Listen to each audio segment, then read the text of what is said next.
सुप्रभात बच्चों, मैं अपूर्वा आप लोगों की हिंदी शिक्षिका। पिछली कक्षा में हमने नन्हा फनकार कहानी को अच्छे से समझा और उससे कुछ उस पर चर्चा की। ठीक है, आज हम नन्हा फनकार पाठ के प्रश्न उत्तर पर चर्चा करेंगे।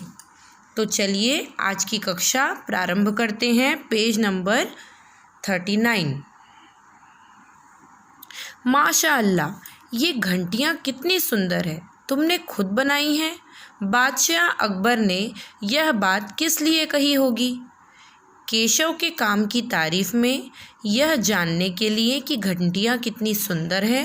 केशव से बातचीत शुरू करने के लिए, घंटियाँ किसने बनाई यह जानने के लिए, क्योंकि उन्हें यकीन नहीं था कि 10 साल का बच्चा केशव इतनी सुंदर घंटियाँ बना सकता है, या कोई और कारण जो तुम्हें ठीक लगता हो।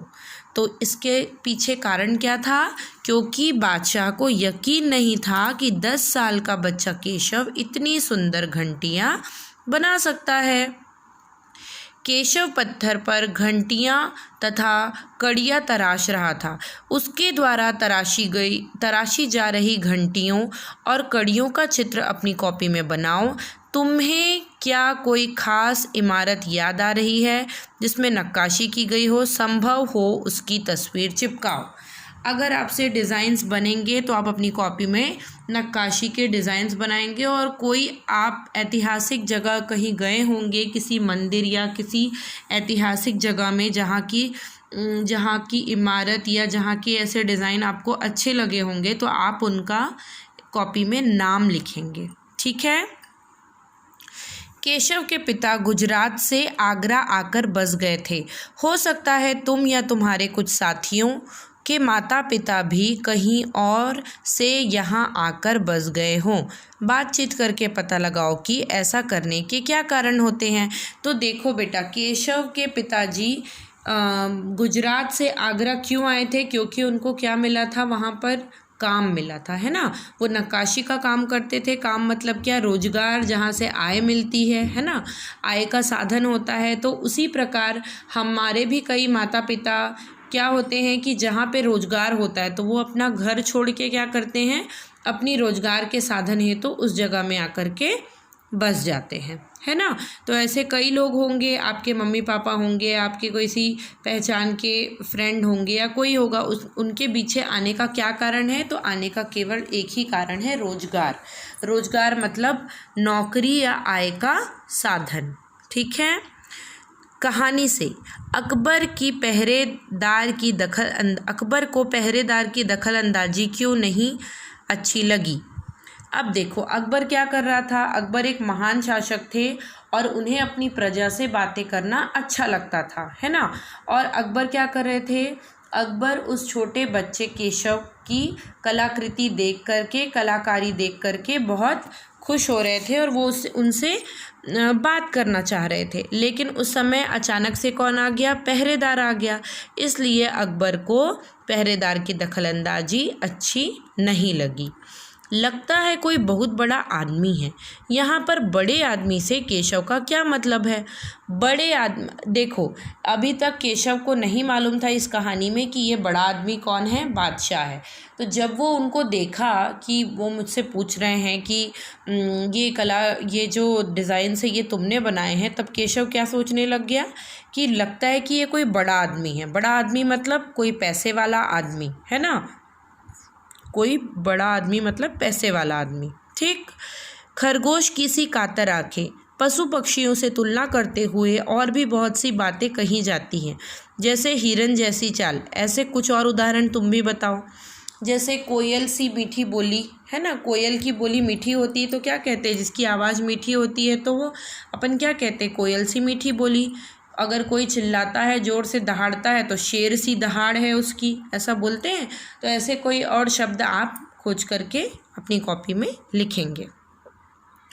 अकबर ने जब नक्काशी सीखना चाहा तब तो केशव ने उन्हें संदेह भरी नज़रों से क्यों देखा?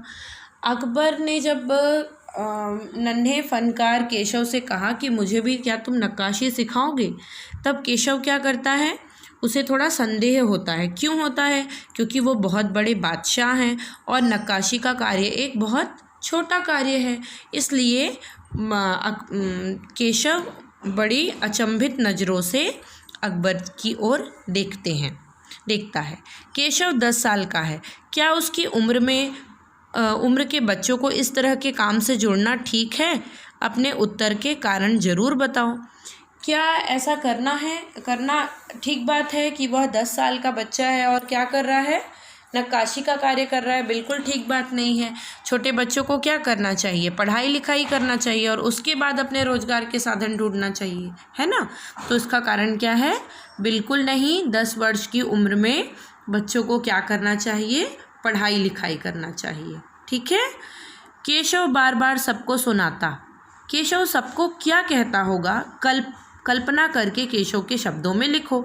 अब देखो, केशव जब बादशाह अकबर से मिला और वो जब वहाँ से चले गए, तब सारे लोगों के बीच में केशव की बातें होने लग गई।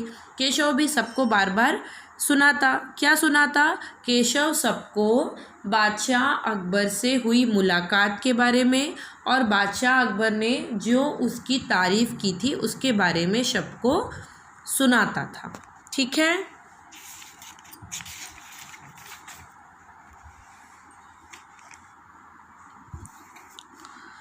इसको हम बाद में डिस्कस करेंगे, इन प्रश्नों को। नेक्स्ट देखते हैं। कटाव शब्द कट क्रिया से पैदा हुआ है। नीचे लिखी संज्ञाएं किन क्रियाओं से बनी हैं? इन संज्ञाओं का अर्थ समझो और वाक्य में प्रयोग करो। चुनाव जैसे कटाव कौन सी क्रिया से बना है? कट। क्रिया का अर्थ क्या होता है? किसी भी कार्य को करने को अपन क्या कहते हैं? क्रिया। हिंदी में क्या कहते हैं? क्रिया। जैसे कि पढ़ना एक क्रिया है, लिखना एक क्रिया है, खाना पीना, जो भी कार्य का अपन कर रहे हैं वो किसके अंतर्गत आता है? क्रिया के अंतर्गत। ठीक है। तो देखो, चुनाव जैसे कटाव का कट, चुनाव का चुन, पड़ाव का पढ़ना, चुनना पढ़ना, बहाव का बहना, लगाव का लगना, है ना, लगाव लगना। अब इनसे संबंधित आपको वाक्यों में प्रयोग करना है। ये आप स्वयं करेंगे और मुझे बताएंगे। वाक्यों में प्रयोग आप कर लेंगे इसका। ठीक है। अगर नहीं बनेगा तब मुझसे पूछेंगे। लड़के ने जल्दी जल्दी कोई प्रार्थना बुदबुदाई। रेखांकित शब्द और नीचे लिखे शब्दों में क्या अंतर है? वाक्य बनाकर अंतर स्पष्ट करो। बुदबुदाना यानी क्या होता है? मन में कुछ कहना। प्रार्थना बुदबुदाई मतलब वह मन में प्रार्थना बोल रहा था। ठीक है। फुसफुसाना, बड़बड़ाना, भुनभुनाना।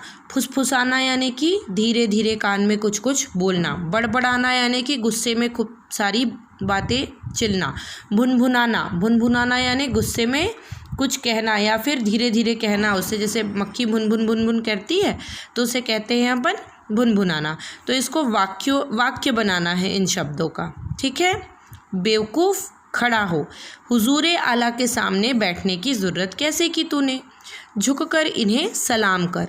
महल के पहरेदार ने केशव से यह इसलिए कहा क्योंकि बादशाह के सामने बैठे रहना उनका अपमान करने जैसा है। पहरेदार यह कहकर अपनी वफादारी दिखाना चाहता था। पहरेदार को बादशाह के आने का पता नहीं चला, इसलिए वह घबरा गया था। बादशाह का केशव से बात करना पहरेदार को अच्छा नहीं लगा। अब इस प्रश्न का उत्तर क्या होगा? पहरेदार यह कहकर अपनी वफादारी दिखाना चाहता था। अब देखो, जब बादशाह अकबर आए तब पहरेदार को नहीं पता चल पाया कि बादशाह अकबर कब आए, तो वो तुरंत जब आए तो घबरा गया और केशव जो उससे बातें कर रहा था तो केशव को भी वो डांटता है और क्या बोलता है कि तुम इस तरीके से यहाँ पे खड़े क्यों हो, झुककर बादशाह को सलाम करो, है ना। इससे वो क्या स्पष्ट कर रहा है? अपनी वफादारी बादशाह अकबर को दिखाना चाहता था। ठीक है बच्चों, इन प्रश्नों के उत्तर आप अपनी कॉपी में लिखेंगे। Okay, bye.